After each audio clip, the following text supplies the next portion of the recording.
If you've ever had a list of property owners, cash buyers, or even agents that you've wanted to call, but the list is too overwhelming to hand dial, you've come to the right place.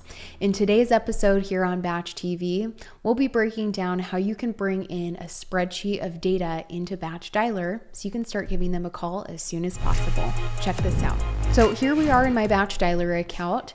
We're going to jump right into it and make this quick, as I've had a lot of questions come up recently in the Batch community wondering how people can bring in a spreadsheet of contacts they have. Maybe they don't have a Batch Leads account that they can connect and get integrated to push that over, and they just have this spreadsheet of information they've had sitting there that they really want to call. So we're going to go over that and then some of the things that the system has outlined there for you so you really understand what the system will do if it runs into duplicates and things like that. So let's get right into it. There's really only 4 things you need to do to start dialing in BatchDialer, which is nice. Things like creating a voicemail, setting up your contacts, bringing those in, which is the thing we're going over today, creating a campaign, and getting phone numbers. If you have those 4 things, and technically you only need 3 of them, you can start making calls. So I'm going to upload this list and show you how easy it is to make calls. If you end up having questions about how to do anything else within BatchDialer, you can always go to the Help Center by clicking on the B in the bottom left or dropping a comment down below. So let's head over to my contact section within my menu and go to the contact list area. I'll break down what all of this is being displayed here in a moment, but you'll click on Import Contacts in the top right-hand corner. I'll show you what you need to have kind of set up or formatted in your file, how that needs to be laid out here too. But it brings you to a page where you can either drag and drop your file if you recently downloaded it to your computer, or you can click on this box and find it in your downloads. Once again, your file needs to be in Excel or CSV format. I'll show you an easy way that you can download something into CSV or Excel through Google Sheets here if you need to see.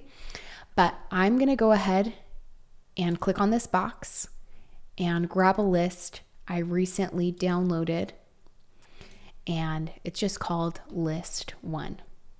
So I'm going to open this up. Imagine this is some sort of pre-foreclosure list or maybe agent list that I need to call through and start conversations on. And it'll bring you to a layout page. The system does a pretty good job of auto recognizing your file as long as it's kind of formatted for the most part pretty properly.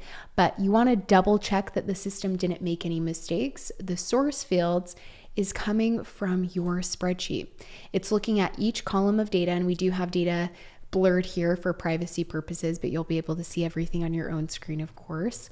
But the system is going through and matching up your source fields or source columns and matching it with the destination, which is BatchDialer. So first name from my spreadsheet would be matched with first name in BatchDialer. If you ever see it's made a mistake, then just open up the destination field side and find the coordinating field that matches up with your source field or column. So the system did a good job of matching up the mailing address, the property address, all of the phone numbers. Your files do need to be skip traced or have phone numbers on them already to actually bring them in and start making calls.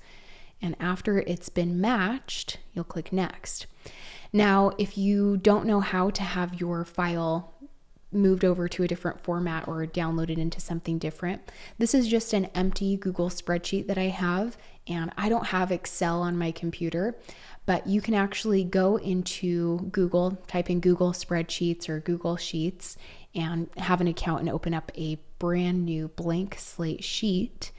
And in the very top left-hand corner, there's a File button. You can import a list. So maybe you are using Excel and you need to know how to download it, or maybe you're trying to use Google Sheets more. You can import that list here, which is really easy to do. All you have to do is click on Import and find it in your computer downloads, kind of that same thing. Or if you have it in Drive, you can do that too. But same idea, you would just find it in your downloads. I already have this in Google Sheets, but just to show you. And you would just click Import Data. So if you have something you want to bring into Google Sheets so you can download it as CSV or Excel, click on File. Make sure you name your spreadsheet too in the top left. So click on File, click on Import, And then I would just go to your uploads and find that in your computer downloads. When it's imported, making sure that everything is nice and separated. This is the format the system is looking for in your spreadsheet, is everything being separated into separate columns. First name, last name is separate. The property address needs to be separated by the street, city, state, and zip code. It won't import properly if everything's smushed together into one little box. So watch out for that. That's going to be a big thing that I see people run into, but looking for that to be nice and separated. After you've looked over your file and it looks good, click File again. Let's name the list real quick. List example. And you can download it. And in this download option, you could download it as XLSX or CSV, which is what I do every single time. And when you do that, you can now bring it into BatchDialer. So if you didn't have what I already had downloaded as a CSV file in my computer downloads, go through and import that into a blank Google Sheet. Just type that in your computer browser, Google Sheets, and you should be able to log in with your email, create that blank slate, click import, and then download it into the format of your choosing. It needs to be Excel or CSV. So once that's downloaded, bring it into BatchDialer and it will bring you to that mapping page that I'm showing here. So as you're matching things up and taking your time, it's always a good idea if you're not super savvy with your spreadsheets to just have it up and double check that you're matching each column properly with BatchDialer. And once done, once we're good with double checking, click Next at the bottom. Name your list. We're just going to keep it named List 1. Maybe we'll add the date here as well. If you've already created a campaign, you can absolutely add it here. You need to eventually add a contact list to your campaign so you can actually call people on it, but we're going to leave it alone for now because you can add it later too. This right here is something there's a lot of questions about. So I'm going to break this down before bringing this into our account. So the system will never allow you to have duplicate phone numbers in BatchDialer. Nobody can have the same phone number. So the system is saying that if it runs into that scenario, what do you want to happen? By default, the system has it on keep old, which the more I've played around with this, the more I would continue to just recommend keeping it on the original list. And I'll break down what this means. So I would just normally leave that alone, click submit, and get your data in there and not worry too much about this. But I'm going to break down each option. So if you chose reject, let's start at the top here. And it does have pretty good commentary, but I'm going to show you a visual. So let's say that 6 months ago, we uploaded a list number 1. And 6 months later, today, we're going to upload a new list that we have, list number 2. So our original list that we uploaded, list number 1, 6 months ago, it had a contact name, Alejandra, on it. And her phone number was 214-555. This is an example phone number, by the way. So we uploaded that 6 months ago, and now we're importing, let's say, list number 2. We don't really realize this. It's been so long, it's 6 months later, but Jose has that same phone number, 214-555. The system is asking you that if that ever happens when you're importing another list, do you want to reject that person? Do you want to keep the old number or keep new? So with reject selected, what would happen is that Jose would be rejected. He would not be imported.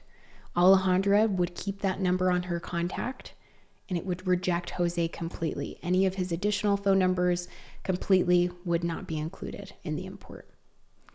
Now, if we chose keep old, which is the recommended and default one, that would keep that original phone number on Alejandra. That's our original list. And it would still import Jose, but this phone number, 214-555, just wouldn't be included on his contact. Having the same phone number pop up on different lists could be a spouse. It could be maybe multiple properties owned by the same LLC or trust that has that same phone number attached. So we would keep it on the original contact. Maybe we've already called Alejandra. We would want to keep that phone number on that contact so that we could keep that history there rather than taking it off of her and putting it onto the new contact. Which brings me to the last option, which is keep new. If we chose keep new, 214555 would actually be taken off of Alejandra, and it would be placed onto the new contact that we're uploading today.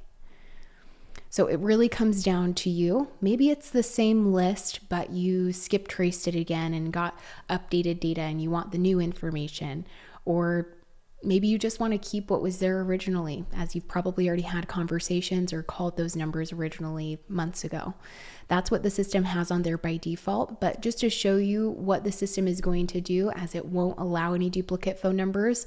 So one person is going to be able to own it on their account. It's either going to be added to somebody or taken off of somebody, or they're going to be rejected altogether. If you guys have questions about that, be sure to join the community. I can always clarify things, or just drop a comment down below this video.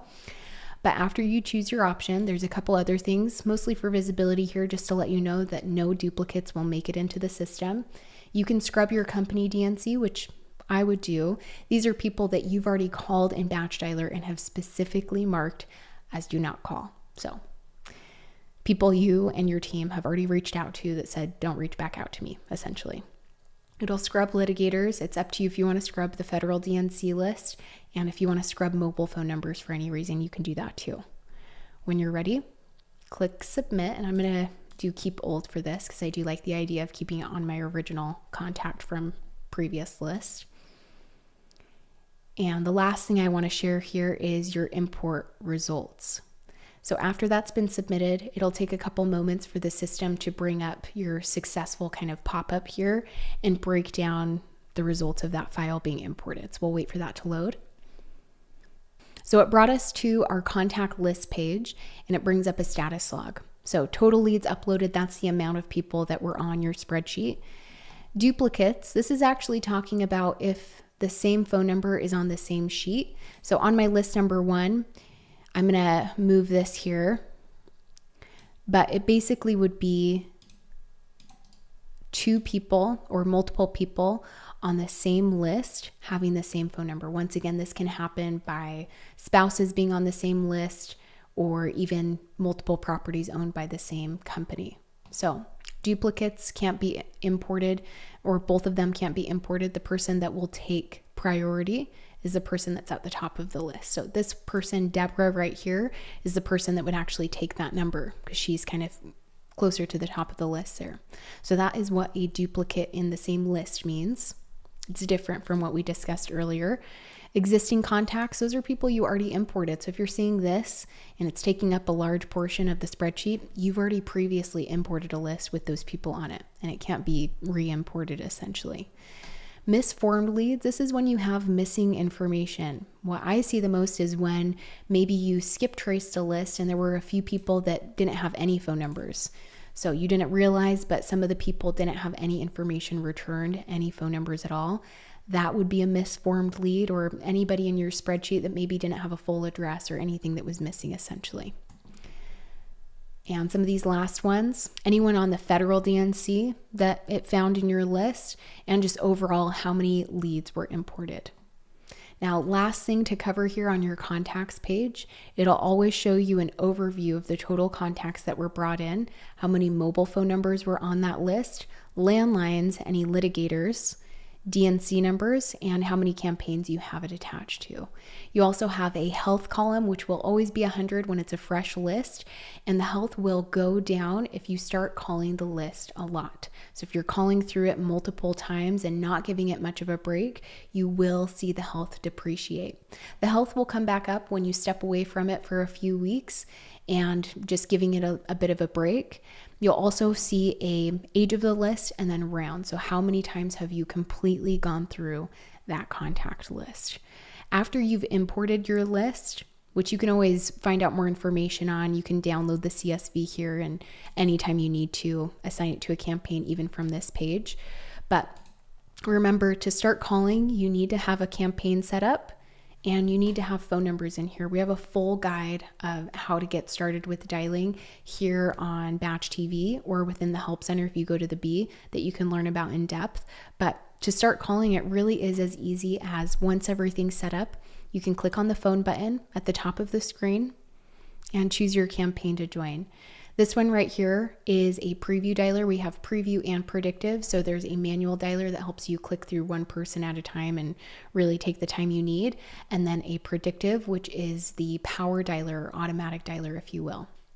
Just for example, with this preview dialer, this manual dialer, I can call people back manually, I can type numbers out, but I can also just click on next lead and start working on my contact list.